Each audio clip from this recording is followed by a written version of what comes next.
Myself here. All right. Okay. Thanks, Adrian. So everyone, we're happy to have you here. I hope everyone had a good Memorial Day weekend. We're pleased to get started with our next webinar for this month. We have two individuals from the Kansas State National Agricultural Biosecurity Center.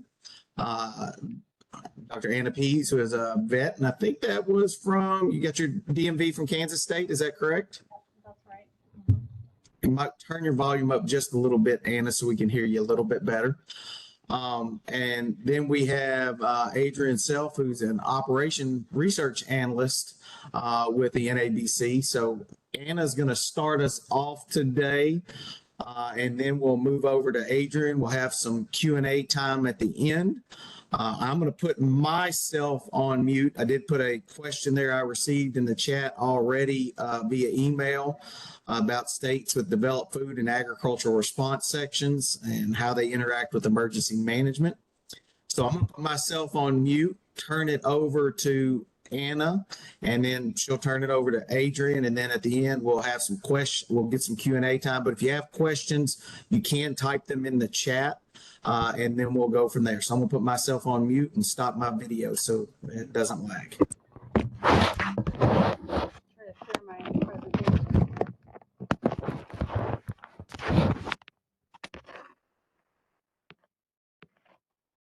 And I'm gonna make you the presenter.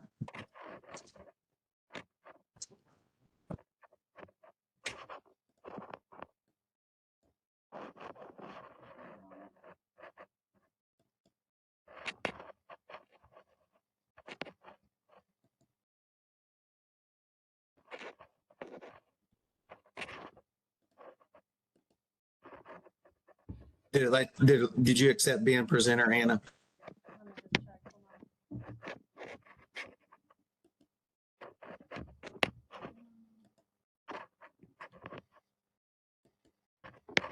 Hold on. Not seeing it. Do you want me to jump over to Adrian while you figure that out and let Adrian kick it off? Was there supposed to be a pop-up? No, it should allow you to be presenter. Okay. I can see my presentation come up. I don't know. Let me do this. Let me let Adrian start, and then Marcy, could you reach out to her? And if you'll stop your video, Marcy might be able to reach out to you to walk through that, and we'll get back to you. Does that work? Sure. Okay.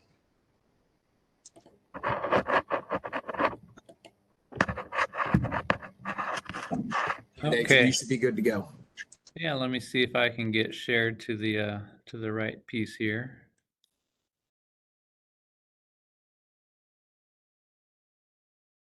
I don't know how much of a lag there is. It looked like it took, but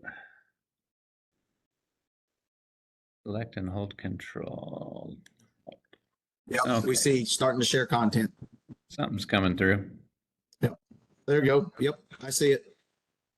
Okay. Well, good afternoon, everybody. Yeah, it is afternoon for us here. Thanks for the opportunity to present at today's HFAR WebEx here. Switching up the order from the agenda to go ahead of Anna here.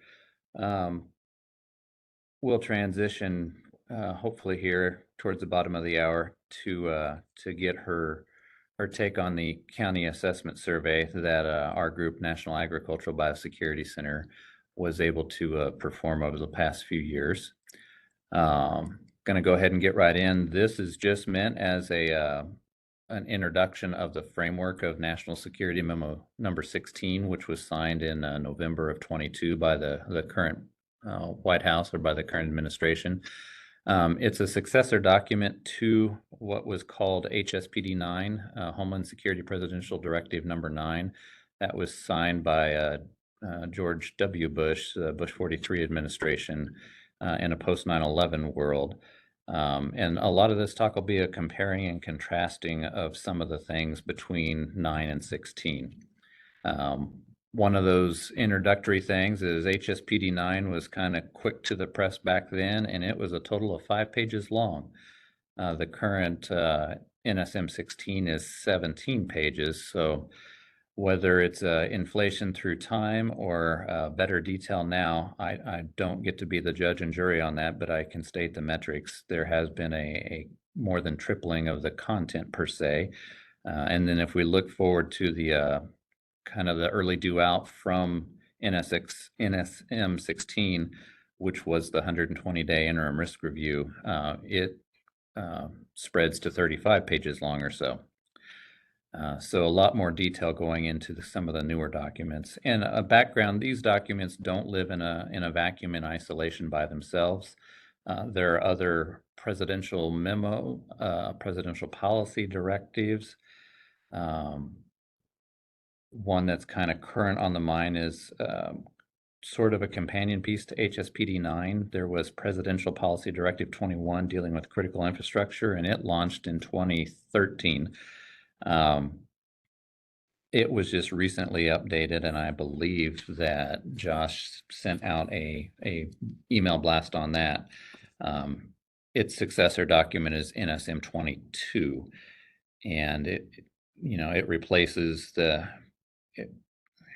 hard to say wholesale replaces, but yeah, it's the successor document to PPD 21, but it reconfirms many of the things in PPD 21, and it assigns those specific roles to the 16 critical infrastructure sections and lists who the sector risk management agency is for each of those.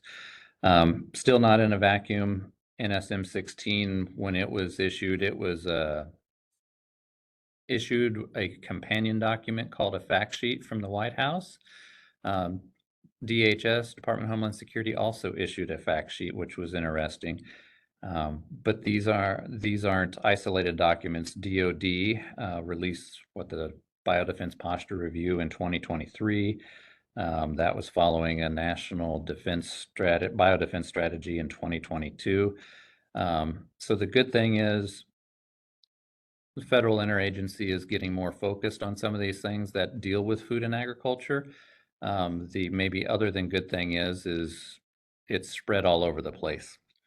But we'll get on with the slides here. The stated purpose of NSM 16 within the text itself is to enhance the security and resiliency of the U.S. food and ag sectors and address threats, not just the typical ones you would think of the CBRN type incidents, but also think about climate change, some over the horizon type things when we think about moisture, lack of moisture when we think of drought or increased heat from climate change, and the attendant disasters that come at us in a production standpoint in the food and ag sectors because of adverse weather conditions. Then also cyber has a bigger emphasis this go around versus HSPD 9. When HSPD 9 was launched, it listed just 3 agencies kind of in the text: USDA, DHS, and trying to think of the third one. But anyways, the NSM 16, it addresses it as a memo to 12.5 or so specific agencies or directors of pieces of the federal interagency. So it greatly expanded the footprint, so to speak, of who this White House effort was directed at. And it wasn't just contained in the document itself for readers to find. A couple other things I look at when explicating a document. I do a textual analysis of the construction of that document and drawn to a few metrics from some undergrad training of things like word count, word and phrase frequency, and placement. Those are all signals, to me at least, of significance. So in NSM 16, there is the mention of high consequence and catastrophic 11 times. High consequence by itself 14 times, catastrophic 21 times. It refers to that Presidential Policy Directive 21 5 times. Being from K-State, a proud land-grant university, do like to mention and be a cheerleader for land-grant institutions. The NSM is void of mentioning land-grant institutions at 0 times. It gives a cursory talk towards academia, but it doesn't name land grants specifically out there. Oh, and I found my note here. HSPD 9 noted 4 agencies, not 3. I misspoke earlier. It was 4 agencies, and that was in the text of those 5 pages. Again, this national security memo, it starts off the memo line iteming the 16, 17, or 18 agencies or elements of the federal government. So there's not what the feds would call scope creep per se. With the NSM 16, but it's a delineating of getting more down into the weeds for sure of some of the hazards and threats to the food and ag sector, and also calling for some specific deliverables that HSPD 9 just kind of threw out there to say, hey, these are important things to think about and to do. There was a little bit more of in the way of action items that came out of NSM 16. For DHS, it was named as kind of the specific lead role in a lot of these things. HHS, Health and Human Services, they kind of run the human health, public health sphere. USDA and USDA runs most things agriculture. FDA runs most things food. There's interplay between those 2 agencies. EPA takes care of the environmental landscape, so to speak. But DHS is kind of tabbed as we're the umbrella agency that's kind of pulling all these things together. Plus, they have the element of having FEMA as one of the large agencies or administrations in their portfolio. And when it comes to those high consequence and catastrophic incidents, that's where experience and some knowledge base from FEMA comes in. They're not just a day-to-day regulatory agency in the food or ag sense or the environmental sense, but they're there when the crisis hits a certain level. So their role in this is not to replace or supplant USDA, HHS, or any of the other agencies. It's to step in to provide that surge supporting and surge management when it comes to a catastrophic incident.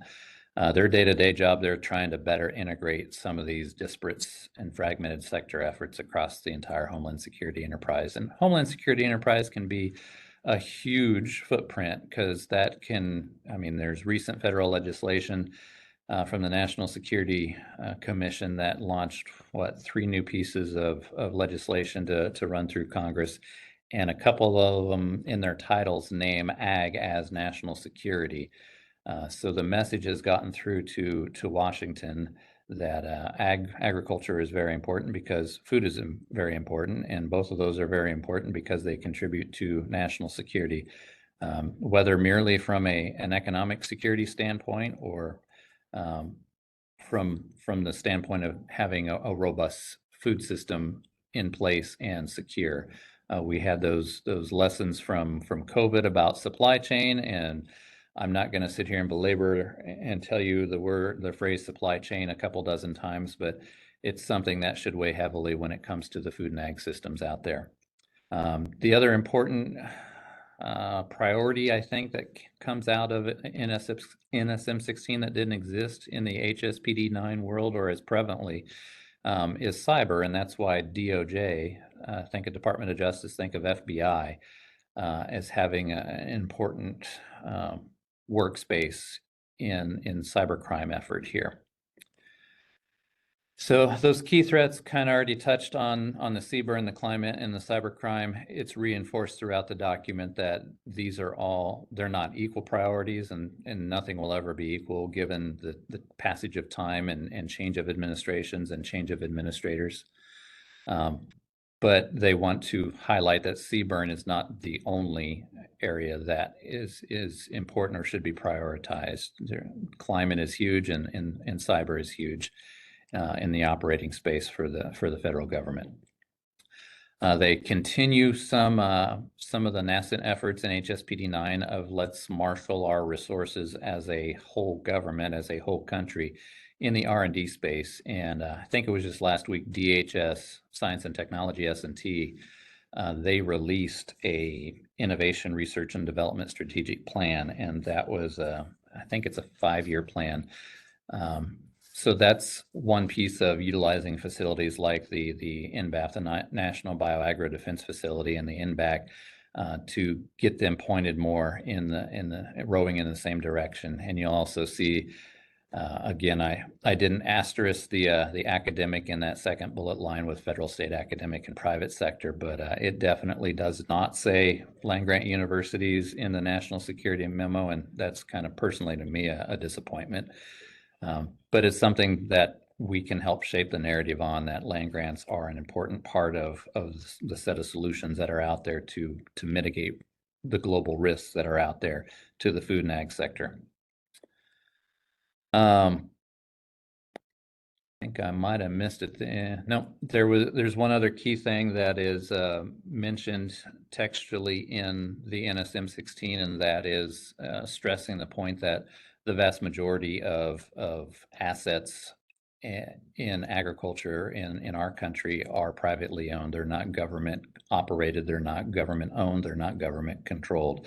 People could argue about the semantics of some of those words, but by and large, ag in this country is privately held. So key initiatives that came out of the memo for protecting the food and ag critical infrastructure is to mitigate and defend against high consequent pests and diseases. And the pest part is especially important because that touches onto the crop world, not just the muscle protein or livestock world or animal health world when it comes to the food supply, but the high consequent pests, that's everything from plants in a horticultural sense that you'd find at big box stores for doing landscaping work, all the way to crops. And why that's especially important to us is our running thesis for a long time is you can't decouple the crop world from the animal or livestock world. So much of the crops grown is an input as animal feed to the livestock. If there was a foreign animal disease or transboundary animal disease that hit the country, the markets for those livestocks would disappear in an economic sense, but very much tied to that would be crop markets. You wouldn't be able to shift enough of the excess grain at that point away from being animal feed into other places. Biofuels, for instance, the capacity to switch that much grain, whether it be corn, soybean, or whatever, that capacity just doesn't exist in reality. Another key point in the memo is to improve intelligence gathering, data analysis, and information sharing. And that's somewhat reflective of the post 9/11 world where, ODNI was stood up to have better sharing amongst the intel community. But specific to food and ag, there's an emphasis on better information sharing and analysis, and that'll bleed down not just within the federal interagency, but that's important down to the state level, as I'll get to here in a little bit. Collaboration and partnership. This is a part of the memo that says, hey, federal government, we should work better. We should work more with state, local, tribal, territorial governments. They don't definitively say local means county. We would like to think that it should include county as part of local. And that'll get to part of Anna's discussion here in a little bit about what we found at the county level and why and how that's important when we look at food and ag elements in those counties and how they are paired with or gapped with county level emergency management. And that's an important relationship that we've worked on here in Kansas the past few years, basically starting just before COVID hit.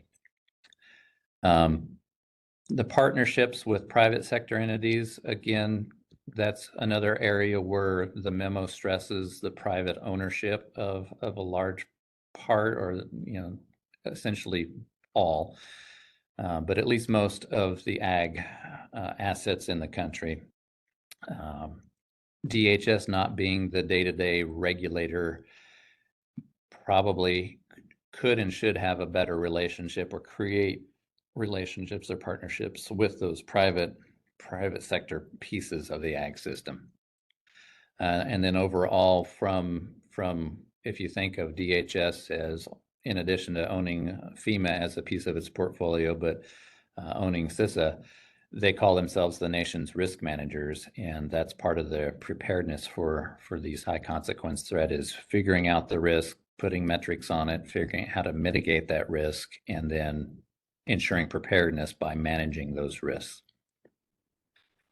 Another key part is when it comes to what DHS can have a good footprint on working is exercising.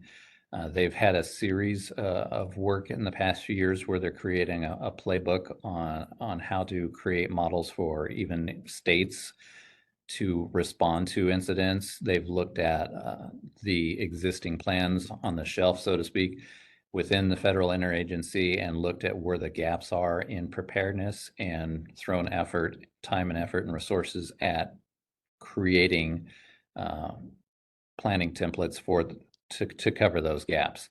And then again, they want to leverage the Homeland Security focused assets that are out there that DHS has kind of more direct purview on, or at least input or a lever into to help mitigate the risks that are identified in the memo.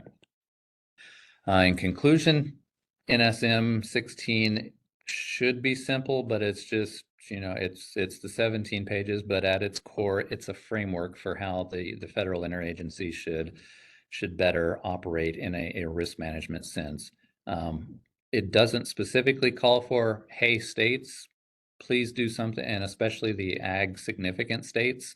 Not all 50 states are going to have ag as a significant part of their state economies. They're not going to have significant export to other states or to other nations, but especially for those agriculturally significant states, it would be good if there was a specific call out to say, hey, there's this set of framework documents to try to align and organize the federal government. It would be a good thing if states could model and not a one-for-one linear model of exactly the same thing, because guess what? All states are different at the edges, at least. But the bulk, there's a large middle that states could follow the leadership of the national security memo. The takeaway is to better collaborate between the levels of governments or amongst the levels of government, plus that private sector. Again, they stress the private sector component here. Would like the specific call out again for land grant universities instead of just generic academia. But that'll be something that people have to advocate for during the better. For a future version of this. We don't know how many decades that'll take. And then continuous improvement is thinking about those risks and being intentional or having intentionality about coordinating efforts to manage those risks. And that continuous improvement is basically a call statement of saying, do better. It's not just do more, throw more money at everything. It's actually, think harder, think in an optimization sense to do better. And I think, that's the end of my presentation here. We can transition towards Anna if she's good to go. But in the meantime, if anyone has questions, I know there is the one question in the chat. I hadn't actually started formulating much there, trying to pull them up to see if anything else has come in. I linked, I'm going to make Anna the presenter here, but I did link the DHS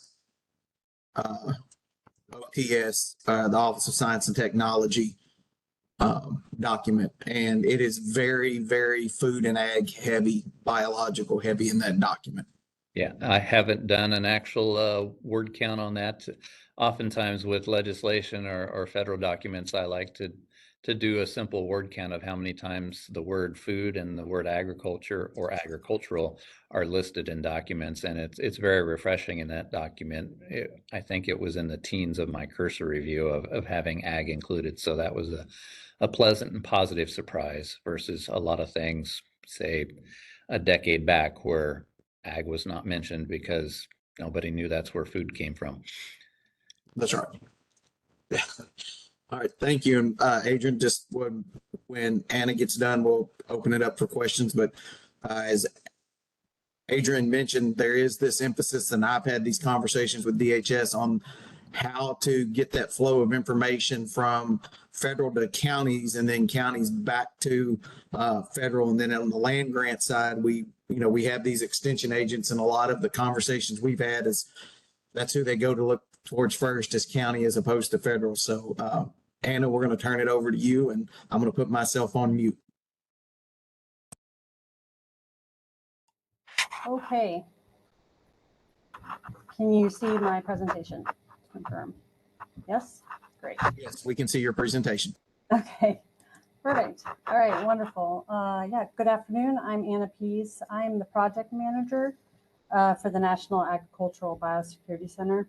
I'm going to discuss today a survey that we completed of county emergency management agencies on food and agriculture capabilities.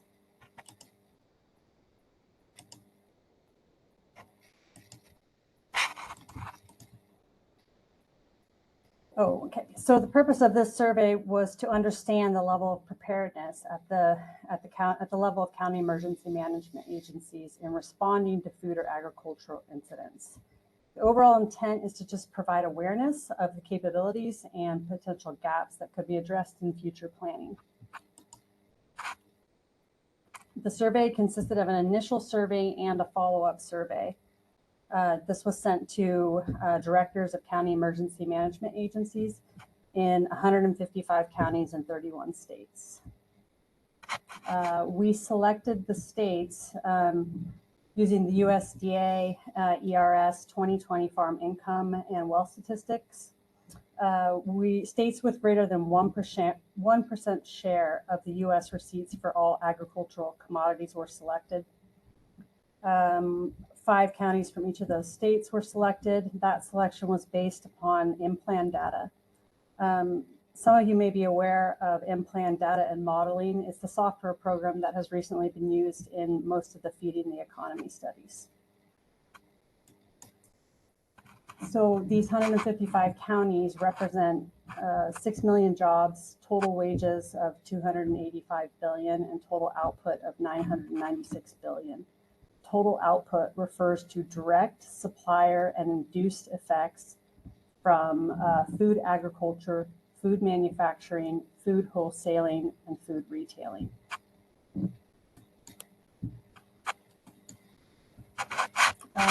Overall, we felt our response rate was pretty good.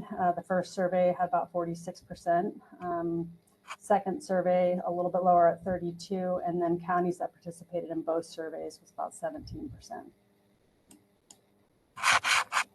As far as jurisdictional authority of the counties we selected, majority of them were county-wide or county only. And you can see the differentiation between those two groups. We looked at the county population of the counties that we selected. Majority of the counties had a population of less than 50,000 people. In the first survey, there were 21 questions. They explored general awareness of food and ag industry in the county, planning and preparedness activities, including food and ag provisions in emergency operation plans, in THIRA or HVAs. So those are threat and hazard identification and risk assessment and hazard vulnerability assessments, inclusion of food and ag subject matter experts, guidance from state and federal roles and responsibilities, and awareness of just-in-time training and industry efforts, and establishment of MOUs and SOPs, so memorandums of understanding and standard operating procedures. Some of the questions from the results from the first survey built some of the questions for the second survey, and then we added a few additional questions. So we wanted to specifically know, what specific food and ag industries are present in the county, the frequency of updating these operation plans and assessments, what types of SMEs are involved in the planning, responding agencies, communication with other agencies, not just do they participate in training, but how often, what types of training formats or just-in-time training topics do they cover, some staffing concerns, whether or not they have a emergency support function number 11 for food and ag, and then a few other questions just on do they utilize laboratories or participate in epidemiologic activities. So results from the first survey, a few strengths identified were awareness of economic contribution of food and ag within their industry. I'm not going to speak directly to the percentages and whether or not they were good or bad. That sort of is dependent upon how you define what is a good or bad response. But I'm just going to present the data as we collected the information and the responses.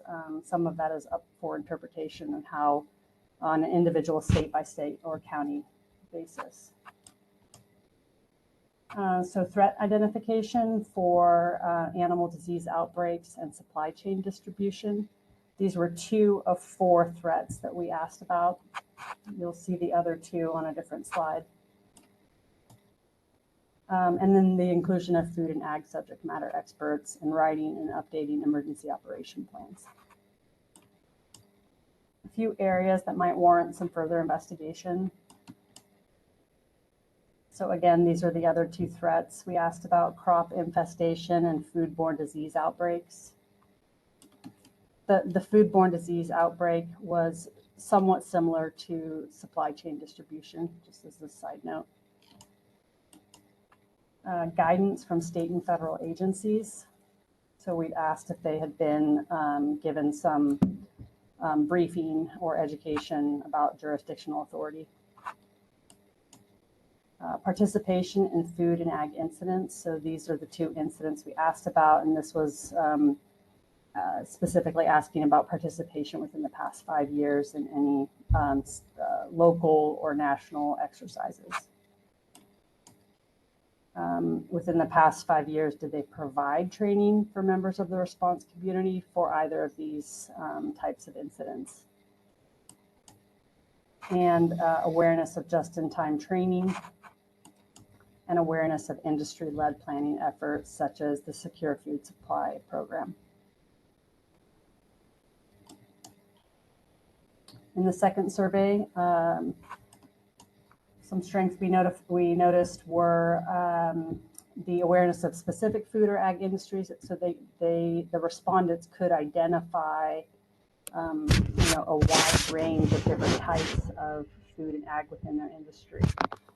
While most would focus on farming and crops, we asked them to explore that farm to fork continuum and looking for other industries that might be present. Having emergency support function number 11. Training in FEMA ICS, and training and requesting resources all the way from federal to private and NGO. And then the level of communication with other agencies or response partners.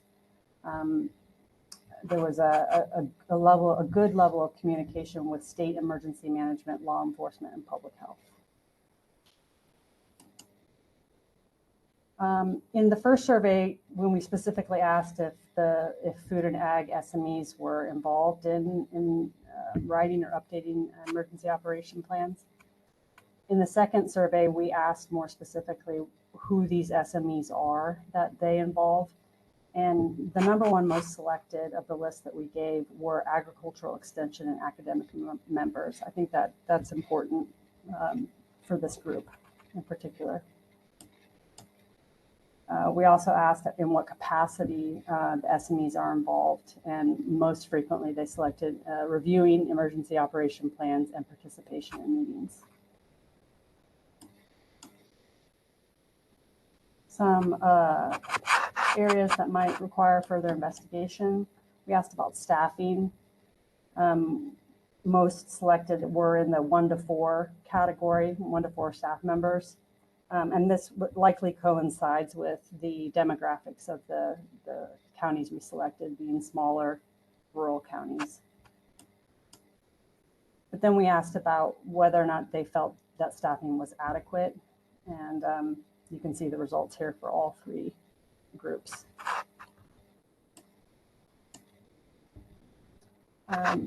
We asked about if they'd received guidance from other responsible agencies, such as health department, let's say in the case of a foodborne disease outbreak. And then again, we asked about guidance from agriculture or departments of agriculture or animal health commission.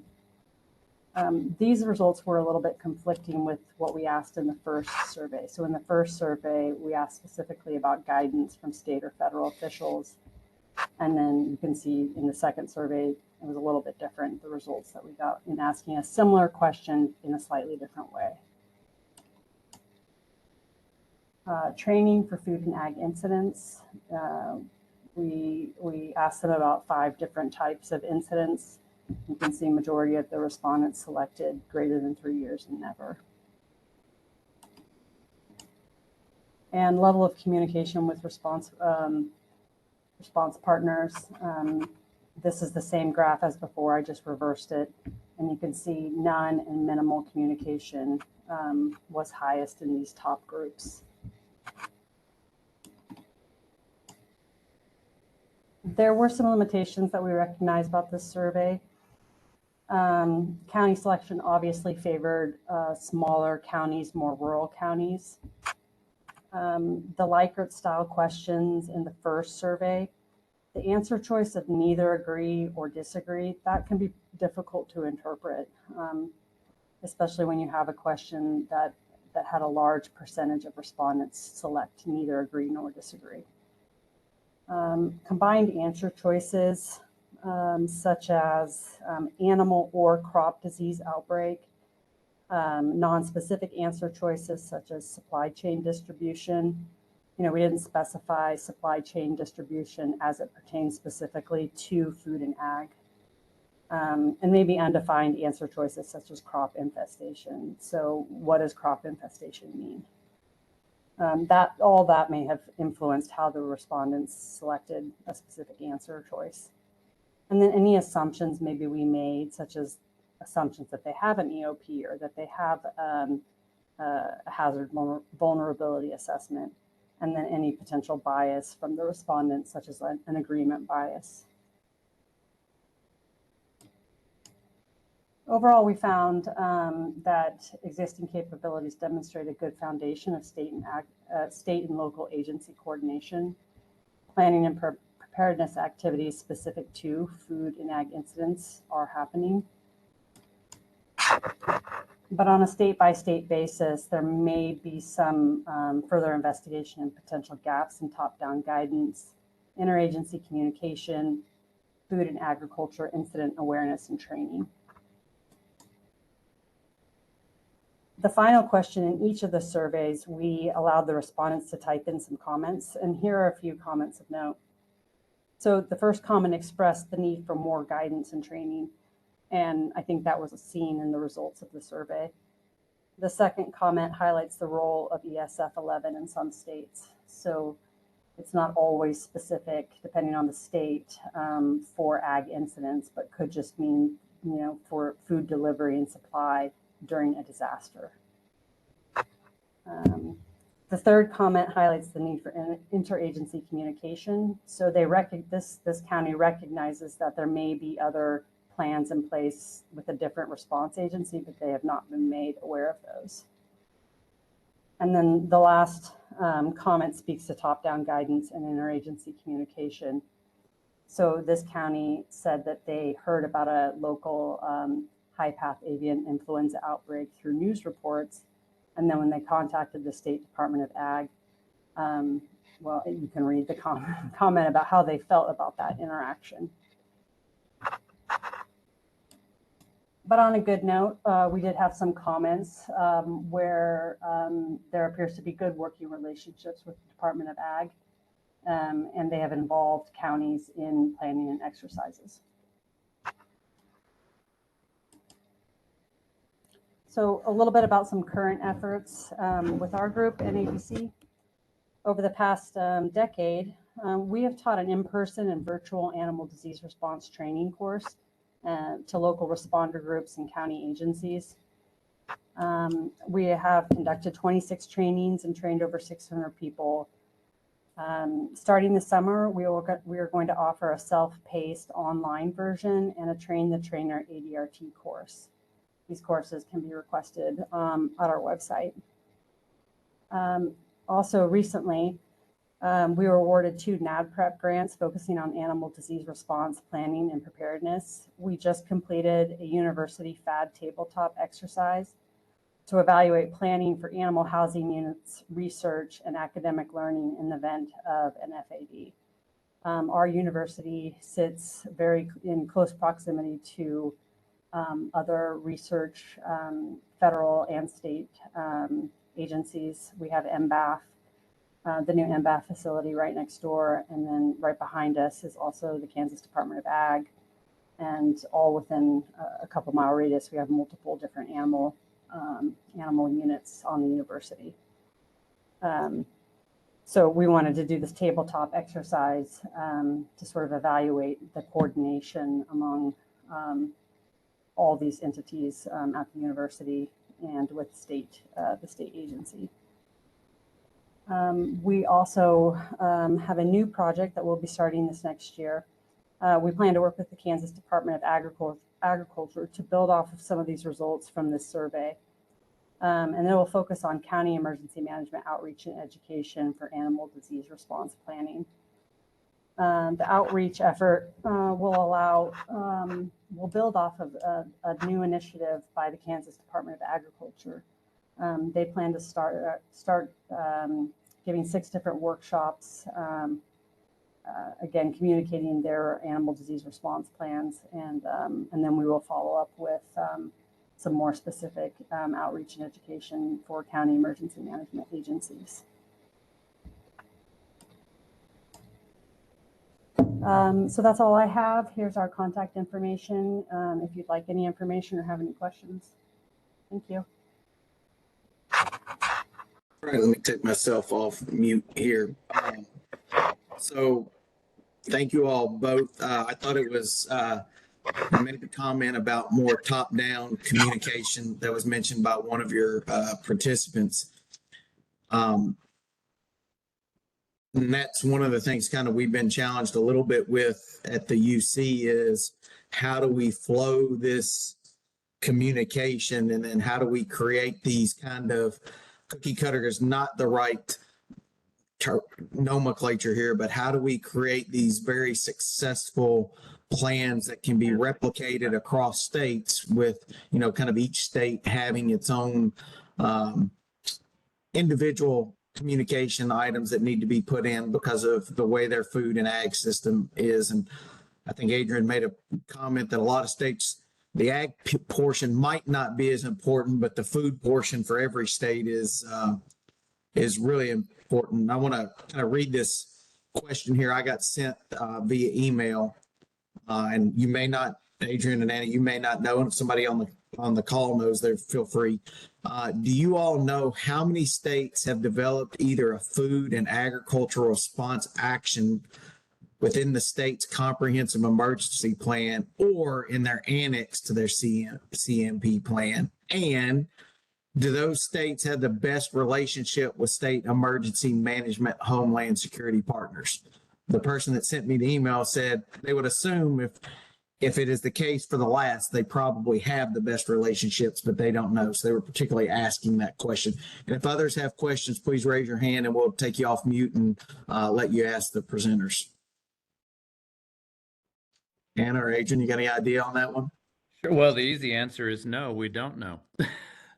The longer version of that would be there, to our knowledge, there isn't a good real-time census that would indicate the status of those things. And we don't know beyond some of the work we've done here in Kansas about those. But what we have done in Kansas is, you know, we've learned that there is a disconnect at the county level between emergency management agencies and the extension elements, whether they're heavily weighted towards the land grant extension elements or they're There's a few counties that have a stronger funding base for extension elements in their counties, or if it's the state pieces of cooperative extension. There's a disconnect where some extension personnel don't even know they're written in the county plan, emergency operation plans. No one ever told them when they interviewed and started that job that they were part of that county's plan. It's like magically they ought to know that they are, and it doesn't happen organically everywhere, just magically. So yeah, there, to our knowledge, there's not a standing census of those CEMPs out there that would say, yes, there is good integration or not.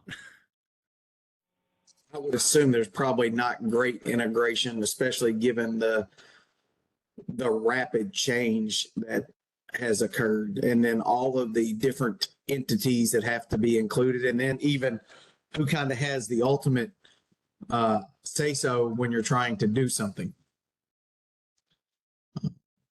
That would be my assumption, but I don't know that for sure. I do know that I've started trying to work with the State Fusion Center here in Indiana to build that relationship, and they will tell you to a certain extent the fusion centers do not have a great understanding of food, ag, and biological risk outside of a biological risk occurs at a sporting event, what they need to do to handle that traffic or contain that. So it's not an area that gains a lot of interest, but it's almost one of those when it comes up, it's too late to go through it. But I do think that that information flow to the federal level down, and then from the county level to the state to the federal level is extremely important.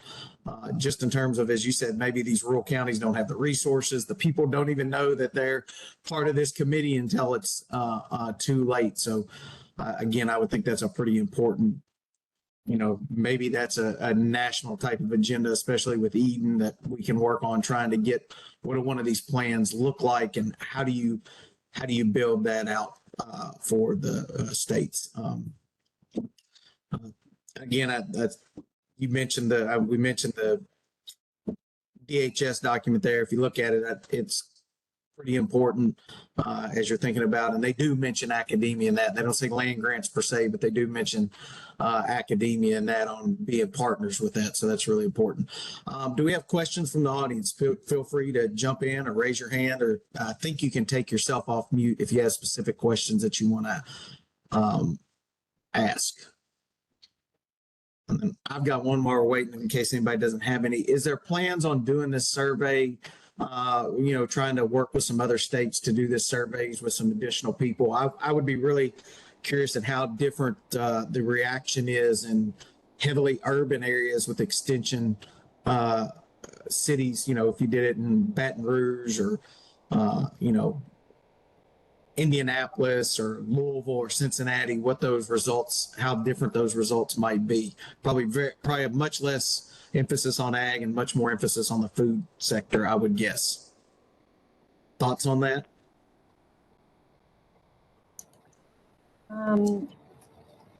Yeah. When we were selecting counties, it's a little difficult on how to select based upon what part of the farm to fork continuum you want to look at.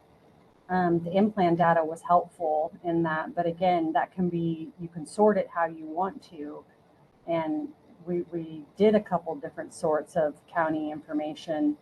And I mean, there were cases where we were seeing certain counties pop up that were maybe not very pre-harvest focused, but were port cities, included port cities that did a lot of the storage, wholesaling, even retailing side of things. So again, a little bit is dependent upon what question you want to ask, what part of the sector you want to look at what production stage. Kind of makes a difference on how you formulate these surveys. So I'm going to read off, I'm going to start with the top one. The security of our water systems is under scrutiny and study like food and ag are. How critical is the interdependencies between water, food, and ag? Is this being addressed by federal agencies? I can give a couple of points, and if y'all have any, feel free to. I do know there's been some legislation that's been introduced, and the number is very high. 80 to 90% of rural water systems are, I guess, hackable by somebody with a good computer and some knowledge. I do know they had one right outside of Lafayette that got hacked about a month ago, but I don't think anything came of it. They were able to stop it. Um, it is recognized, I think, and Adrian, you might know, it's one of the critical infrastructures that's in the new NSM document. Water is, so it's very highly tied to that. I think a lot of it, there's two parts. A lot of it is the cybersecurity side, and then it's the water management side. Yeah, well, at its core, kind of like food is important to everybody and air is important to everybody, water is important to everybody. So, yes, there are efforts being done, and at a state level, it varies. Kansas, K-State University is just standing up a water institute, being an agriculturally relevant or heavily significant state.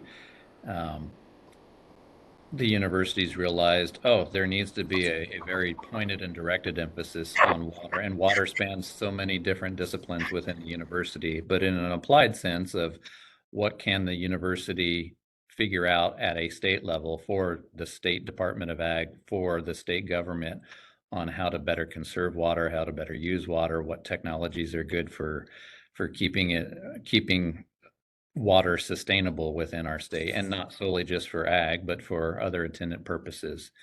Um, the interdependencies, are obviously there. Without water, ag is going to take a huge hit from a production level. So yes, there are things being done. There can always be more things done and better things done. Next question was from Jason. Jason asked, were any was a multi-state partnership for security and ag or other regional ag-based groups leveraged to help support in sharing out the surveys? Or so did y'all use some other groups to help with that? Or when you look to do it again, are you going to leverage some of those to get some more responses from other groups? Yeah, the surveys were well targeted. They weren't just a scattershot broadly hitting everything. When it comes to dissemination of some of this work, then the multi-states partnership, SADRA, NASASA, and a couple of other type groups, NASAHO, they will be looked at for dissemination, but of the results. But for the surveys, Anna can speak to more of the methodology and the conduits we use to try to get the surveys in front of kind of the policymaker, decision maker experience set that we want. Go ahead, Anna.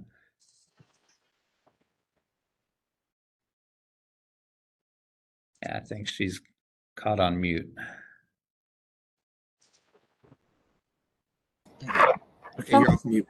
The results of this survey, and we did have a report of these findings, and our intention here shortly is to send out the report to state departments of agriculture, animal health officials, and also state emergency management and State Department of Homeland Security. Share that with.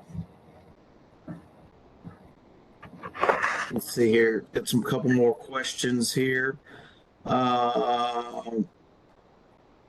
Michael, let's see, sharing Anna's contact. Michael or Michelle, sorry. Within the context of this research, do you have any fusion center connectivity, or did you only do it through the county EMs? I'll grab that one. Again, the survey was targeted at a kind of a couple specific sets as a target audience. Separate from that, yeah, Kansas and K-State does have good connection with the Fusion Center in Kansas, and the Kansas Fusion Center is different from most fusion centers out there. The Kansas Intelligence Fusion Center, KIFC, has cleared personnel from amongst university faculty members. to be experts in a bio and ag threat team. And, you know, a lot of the fusion centers, or majority or most of the fusion centers nationwide, are heavily geared towards law enforcement, whether in a drug trafficking sense or human trafficking sense. They're pretty light when it comes to some of these biodefense type things. But that's a relationship that has been fostered between K-State and also the University of Kansas, more on the public health side, with the KIFC. So they have a standing body of cleared experts from the faculties of both universities. And I know one thing and Ingrid asked the question there. Ingrid, the UCHFAR just really started working with the one in Indianapolis.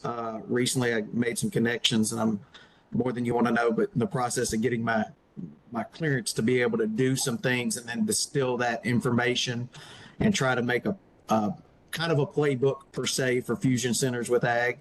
Sounds like some work with Kansas State might be important in this avenue, but then using kind of that playbook to be able to distribute to other universities.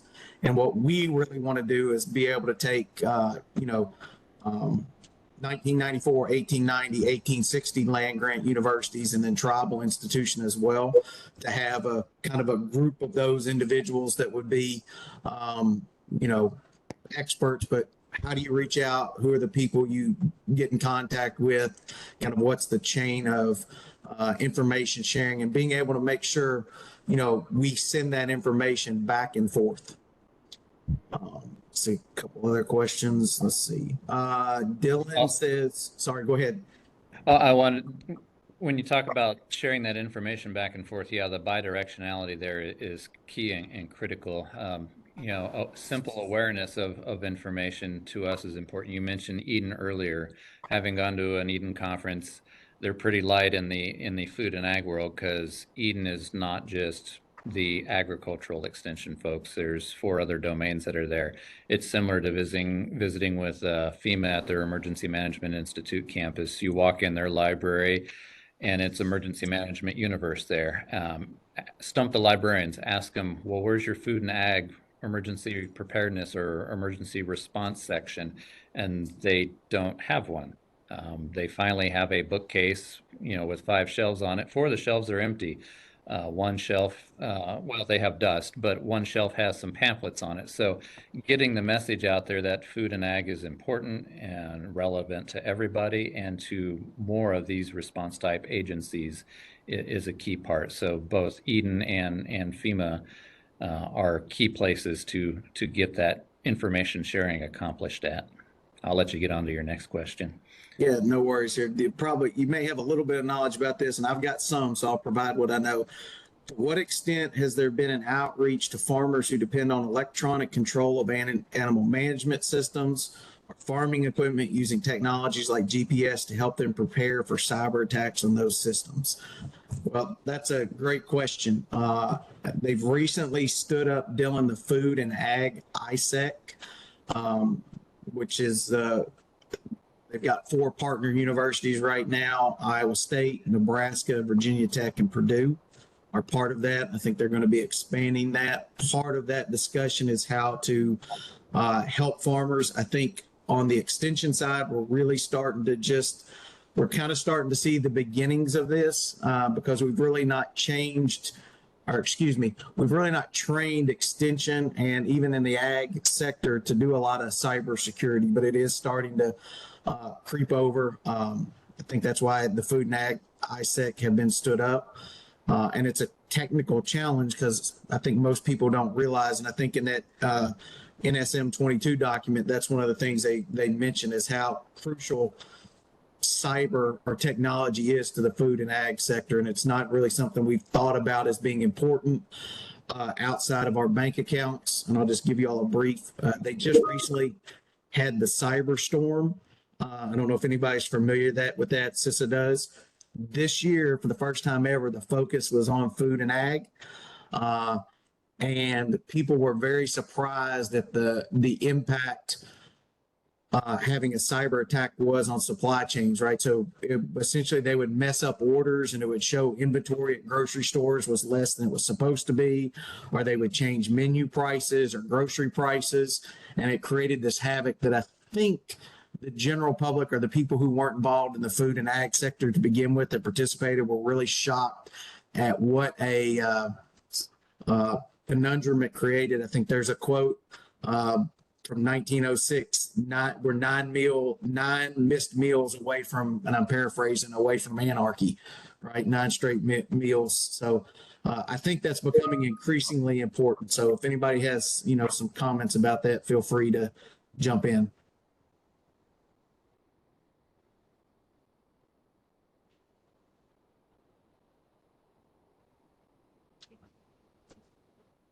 Okay. Let's see. Got some good comments about some fusion centers as we go down. Everybody can kind of read that. Great comment by Lucia Hunt about now that NSM 16, and I think with 22, we're going to see fusion centers starting to work out. Let's see, I serve Michelle. I serve as the F&A liaison for my state fusion center. Thus, the question has a lack of connectivity between the FA SMEAs within this discipline. So it looks like there's a lot of work.